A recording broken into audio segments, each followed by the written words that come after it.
Thank you. It's a pleasure to be here today, and first of all, I want to thank NCB for inviting me here to come and speak here. It's really an honor to be here today. I'm here to talk about an event that took place at the Port of Seattle in August of 2024. We learned uh, a lot out of that event, and what I would compare it to is like that storm that comes around, once in a century or so that you think you're prepared for, only to find out that you've got some weaknesses that somebody else can take advantage of. So I'll talk a little bit about that today. And as I get into that, what I'm hoping that you'll get out of this presentation is just to gain some insights on a significant cyber attack. A lot of us in our organizations have been through cyber attacks before, but the magnitude that we experienced, we really have some good information to pass along so you can understand the lessons learned that took place, and then some recovery strategies, and how to move forward from an attack like we had. Because I'll go through various phases of operations that were interrupted and things like that. So I'll give you a chance to process that. But before I actually get into the actual details of our attack, let me tell you a little something about the Port of Seattle if you're not familiar with. The Port of Seattle owns and operates the 11th largest, or the 11th busiest airport in the United States. We also own and operate a seaport, one of the biggest ones on the West Coast, up in the upper Northwest as well. We also oversee or manage fisheries, cruise lines, and various properties that support the public, things like parks and stuff like that. So it's a huge organization, and as you might imagine, that having a cyber attack would really disrupt a lot of operations as well as some of our outward customers. So our ransomware attackers were known as the Rhysida Ransomware group. This is a highly sophisticated ransomware group that it's believed that they've originated from the Eastern European region under the Commonwealth states, formerly known as the Soviet Union. That's where we believe that they originate from.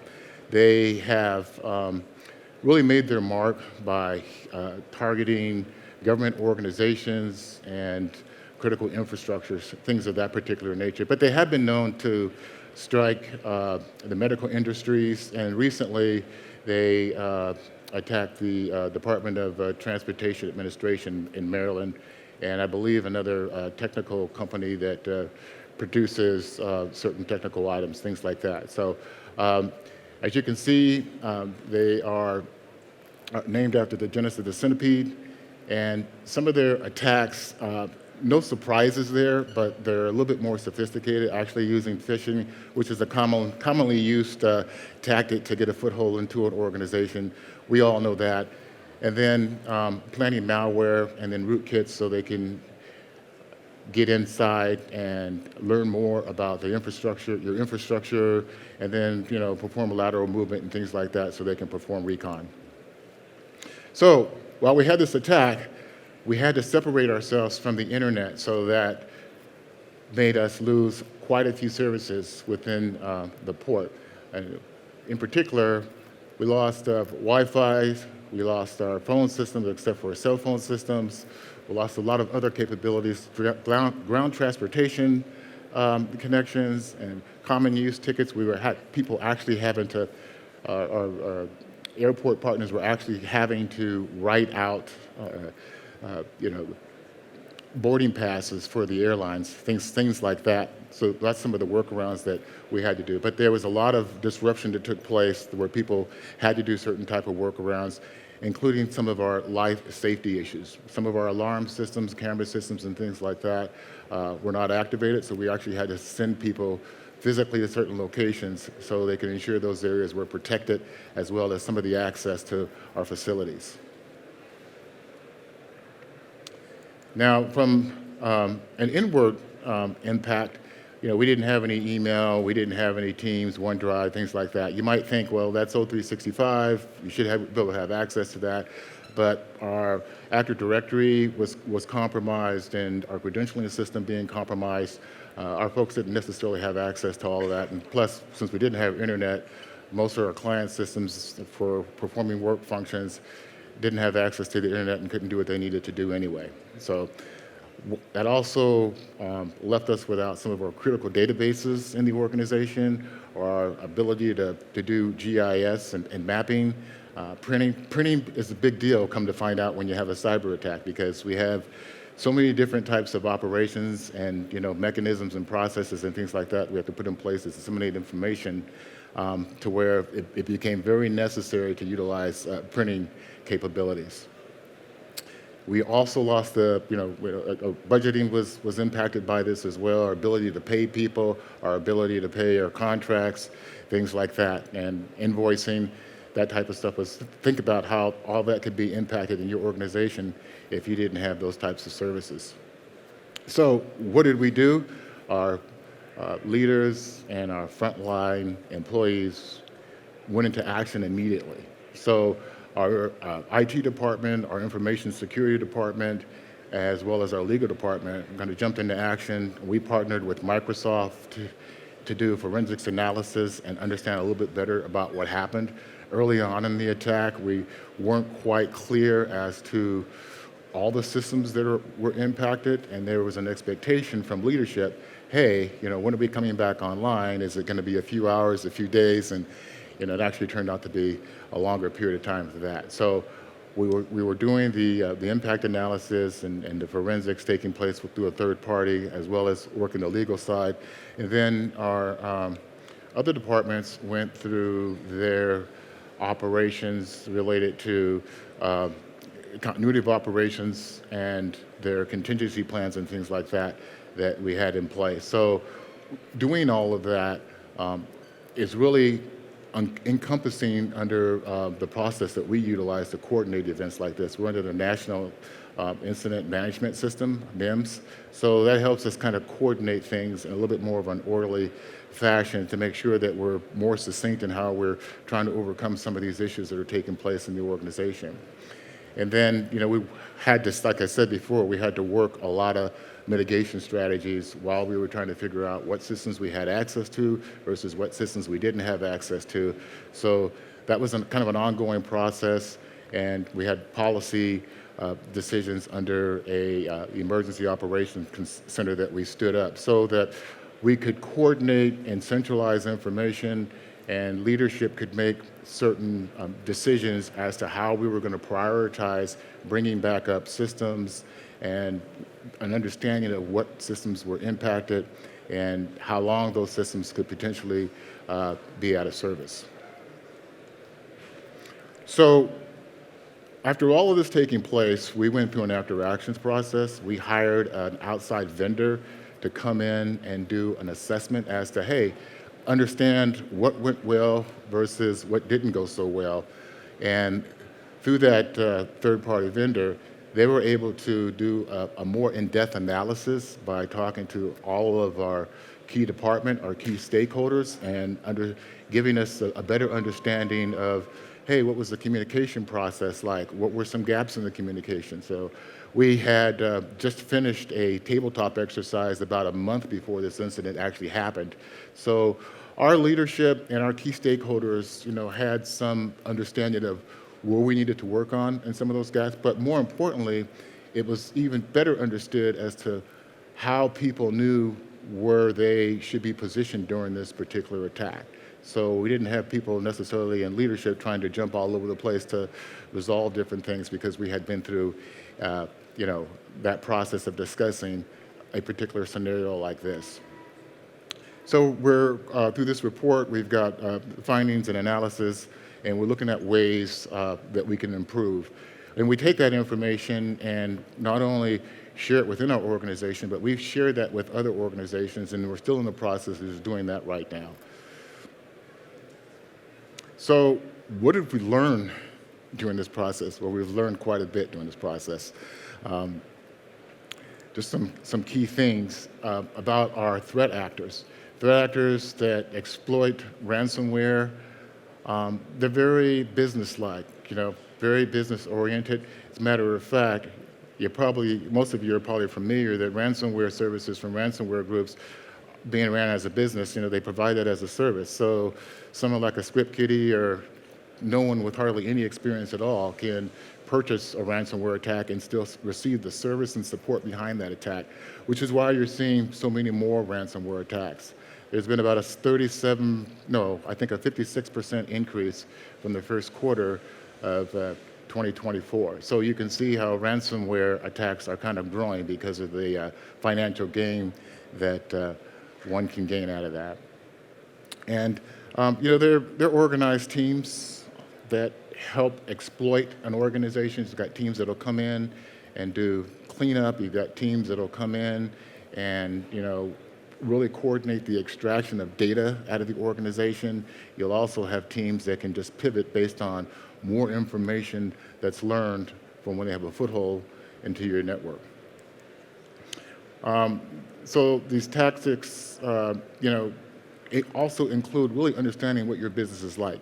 Really, after they get inside and they're performing that lateral movement and understanding what systems you have and what capabilities that they're supporting, they learn and they build a roadmap off of your infrastructure, your architecture, and they adopt, to the more information that they gain. So they move slowly. We learned that they're very patient. No matter, what type of protection systems you have in place and things like that, threat actors know that they can get around some of these things and know where some of your weaknesses are.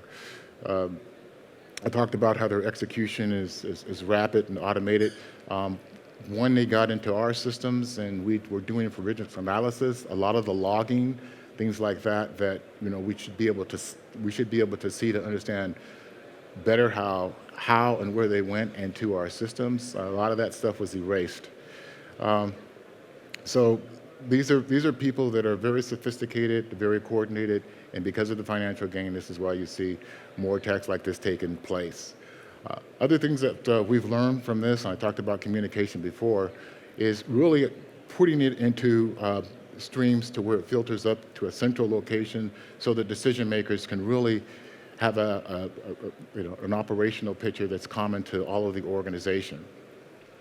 One of the other things that we did learn is system prioritizations. Most organizations have a priority listing of importance of systems that need to be maintained and restored, should a situation like this occur. But that also needs to align with what leadership is anticipating, what they're expecting. And from our experience, we know that changes. We had a listing of critical systems that were prioritized, but once we got into this attack and looked how things were impacting the business, we had to kind of change some of those things around to better manage our operational capabilities. One being our baggage system. We know we had a baggage system was out for a little while, and we had bags that backed up that created a lot of confusion and things like that. So we had to make sure that was a priority, and we wasted no time of restoring that system so we could get flight traffic moving again, or passenger traffic, excuse me. And the other thing that I'll talk about very briefly here is knowing and understanding your vendors. We all engage with technology vendors and things of that nature. We depend on them for support and things of that particular nature, but you have to understand and know your vendors in other ways as well. What is impacting them, and can they provide you with new capabilities or restoring capabilities really at the drop of a dime. So some can and some can't. That you need to have that discussion, run through some of those scenarios to get a better feel as to how you can overcome an issue like we did. And then leveraging your staff, understanding that your staff is going to be going through a period of fatigue because of the very nature of attack. People just kind of go into an operational mode to get things fixed, to get things resolved, to try to understand what's happening. So we experience that too with our employees, working 19, 20 hours a day just trying to get systems restored or come up with strategies as how we were going to restore systems. So that's something you probably need to be mindful of as well. And what we have learned from this as well is never let a good cyber attack go to waste. So we took the opportunity to take what we had planned over a 3-year period, and we got that completed in roughly 6 months time frame. So we had a lot of projects that were already in flight, Windows modernization and server upgrades, things of that particular nature. You know, when you think about it, like right now, at least half the world are still on Windows 10, which has end of life already, and the patching capabilities and the vulnerabilities that are out there are enormous. So we didn't necessarily have to migrate a whole bunch of client systems, but we became fully off of legacy platforms like that. We did a network refresh, server refresh, firewall refreshes. We already had that planning in the planning cycle. And our endpoint protection, we really migrated that more and more to new systems. Actually, we were just migrating over to a new endpoint protection platform when our event occurred. So we were able to fully integrate it and get it to the point where not only were we looking at being able to look and minimize malicious activity at an endpoint level, but through the cloud as well. And then we had various applications, upgrades, and things like that. Know your network, know what's on your network, just not the IT people, because a lot of us have legacy systems and things like that that prevent us from upgrading. But we were kind of forced to do that. And now that we've gone through that process, we can build back better with a little bit more of an understanding as we bring that capability back, that we don't want to put ourselves in the position that we were in before, having all these dependencies on these type of legacy systems and things of that nature. So the other thing that we put in place was aggressive tiering. So we're used to having network administrators be able to access certain systems with certain types of privileges. A lot of cases, they have to have separate accounts to be able to get in at that higher tier level to do those types of higher administrative functions. That only few should have access. So we've implemented this Microsoft access security model that you can see right behind me as well here. And really, the point about that is really controlling who has access and the way that they have access. So in this tier model, with our higher level administrators and things of that nature, not only were they required to have separate accounts, but they also were required to use privileged access machines, to whereby they have to use a different machine to get on to do those tasks that are at that higher level of security, that require a higher level of security, and that goes down to the medium level of security, down to user access, and to business access, things of that particular nature. So it's a little bit more structured, and it's a little bit more controlled as to how people are having access to systems and how they're utilizing those systems and how data is flowing through those systems. We also were in the process prior to our attack was to acquiring 24/7 security services, managed services, because we're a very small cyber security department.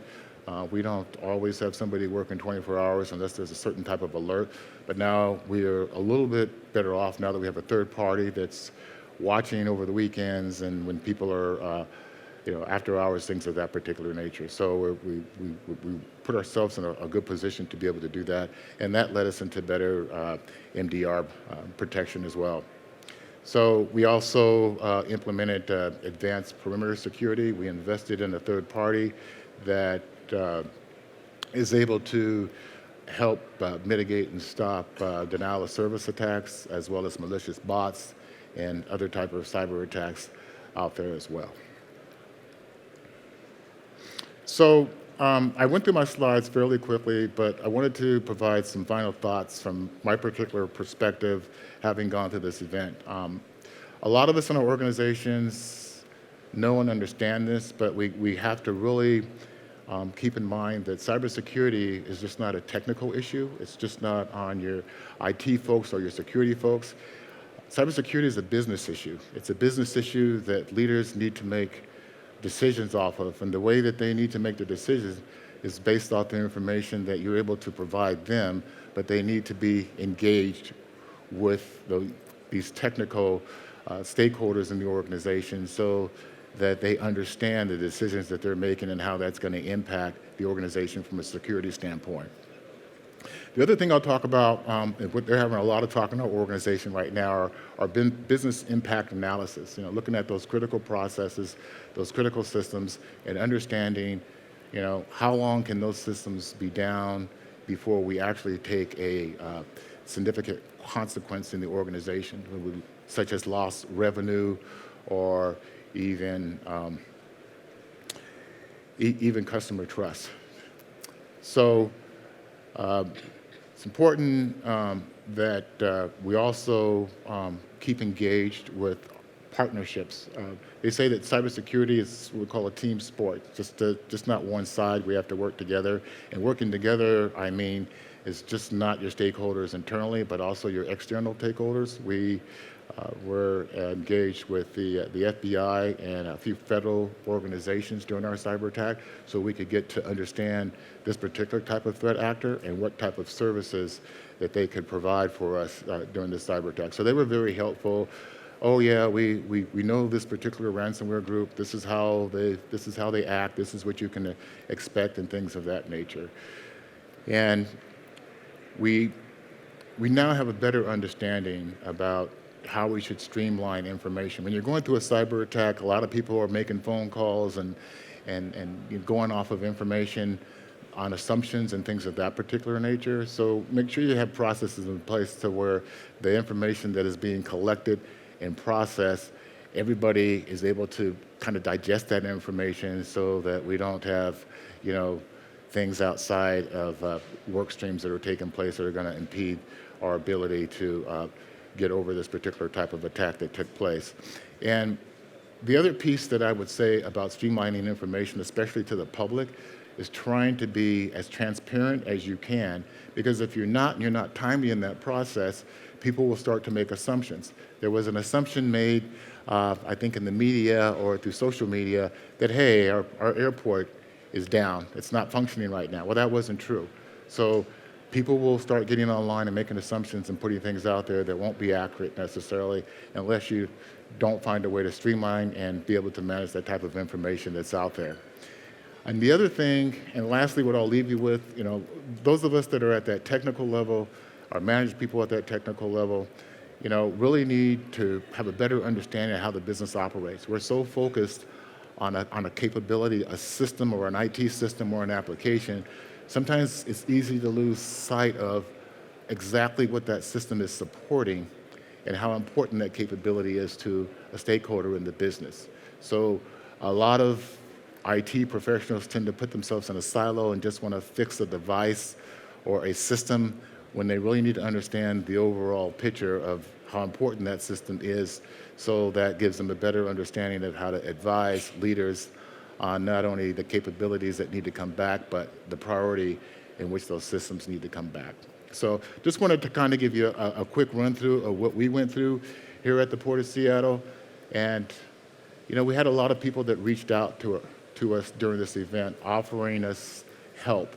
And that goes back into those partnerships and kind of having a trust with other organizations to help you navigate through that process. We had information from our threat actors that was leaked on the dark web that we didn't even know about until one of our partners said, hey, there's some stuff out here you need to know about. And we were able to look at that information and make some determinations as to whether or not it was relevant or irrelevant, things of that particular nature. And I also didn't talk a little bit about more of the legal aspect of the incident that we went through. We acquired outside services from our legal side to be able to communicate with the threat actor. You don't really want to communicate directly with the threat actor unless you've got some kind of professional in front of you navigating you through that process, because there are businesses and organizations out there that are built and skilled to do just that. So they were able to help us do cost-benefit analysis and other types of risk management analysis to really make a good determination as to whether or not we were going to be held to pay a ransom, which, by the way, we ended up not doing because it's against our values, but we just didn't think that the cost involved what they were asking for, public trust, and other set of circumstances that's being manipulated for extortion, and how that would hurt our reputation as an organization as well. So with that, we made the decision not to pay a ransomware, and we've been fairly well off from all of that, but we see organizations still having ransomware attacks and other type of significant events. We're a learning organization, as most of you should be, and things like this, because we know that the threat landscape is becoming bigger, more sophisticated, especially with the insertion of AI and other type of technology developments that the threat actor can enhance. So with that, I'm going to go ahead and pause to see if we have any questions.